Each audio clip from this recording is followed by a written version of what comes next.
오늘의 나닥은 나다 성형외과 전문의 오승일 원장입니다. 얼마 전에 제 지인이 코 수술한 다음에 코끝이 떨어져서 재수술을 했다고 했거든요.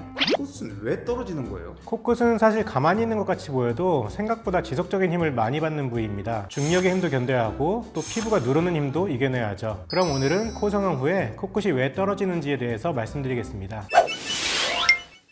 코끝은 언제 떨어지는 거예요? 수술 직후에는 부기 때문에 보통 코끝이 살짝 들려 올라가죠. 시간이 지나면서 부기가 빠지면 한두 달 이내에 코끝이 자연스럽게 내려오게 됩니다. 이건 보통 정상적인 회복 과정이고 수술할 때 의도한 각도와 코끝의 높이가 나온다면 별 문제가 없습니다. 하지만 문제는 부기가 다 빠진 다음에도 의도한 높이보다 더 코끝이 떨어지는 경우인데 시기가 딱 정해져 있지는 않습니다. 빠르면 1년 이내에 발생할 수도 있고 몇 년에 걸쳐서 서서히 일어나는 경우도 있습니다.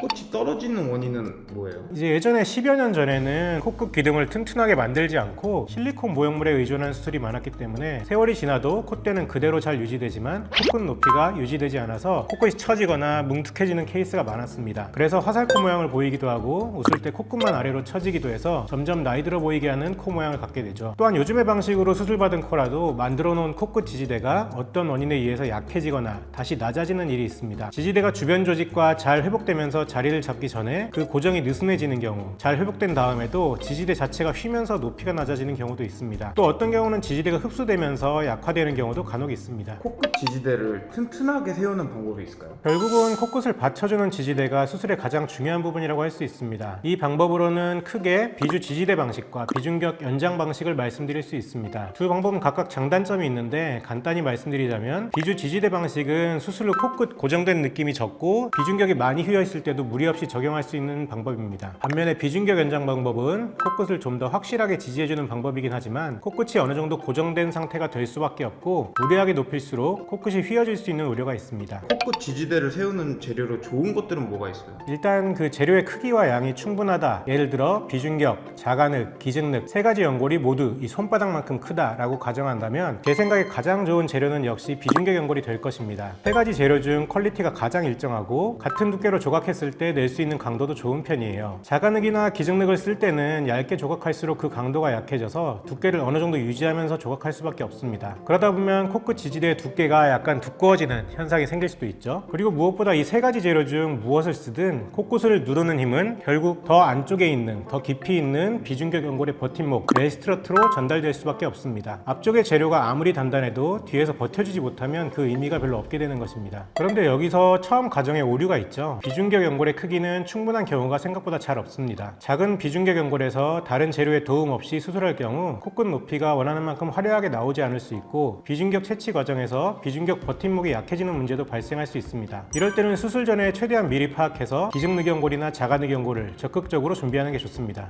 코끝이 떨어지긴 쉬운 코를 미리 알아볼 수 있을까요? 대략적으로 파악할 수가 있습니다. 제가 상담 시에 많이 쓰는 방법인데요. 코끝을 본인 손가락으로 깊게 눌러보는 방법이 있습니다. 이렇게 눌러봤을 때 약간만 눌렀는데도 단단하게 코끝에 만져지는 게 있다. 이게 바로 비중격 연골인데요. 그러면 그 비중격 버팀목이 앞으로 전진해 있는 상태이고 또한 강도도 어느 정도 있는 편이라는 말입니다. 그런데 어떤 분들은 아무리 눌러도 만져지는 게 없습니다. 아무리 눌러도 계속 들어간다. 코끝이 아주 말랑말랑하고 특별히 만져지는 게 없다면 비중격 연골이 뒤쪽으로 많이 후퇴되어 있거나 그 강도가 약해서 너무 부드러운 상태인 것입니다. 이런 경우 코끝을 너무 많이 높였을 때는 버팀목이 못 버틸 확률이 있습니다. 또 제가 상담할 때 주로 쓰는 방법 중 하나인데 면봉을 콧구멍에 넣어서 원하는 각도로 올려보는 것입니다. 큰 힘을 들이지 않고도 원하는 위치까지 피부가 잘 따라온다면 이것은 피부의 텐션이 그렇게 많지 않은 것입니다. 이런 코는 수술을 해도 코끝이 잘 유지될 확률이 높죠. 그런데 면봉에 아무리 힘을 줘도 코끝이 원하는 높이까지 안 간다. 면봉이 부러질 것 같다. 이런 경우는 피부의 텐션이 강해서 코끝을 많이 높이기 어렵고 수술하고 나서 코끝 떨어짐이 발생할 가능성이 상대적으로 좀 더 높은 코라고 예측할 수 있습니다.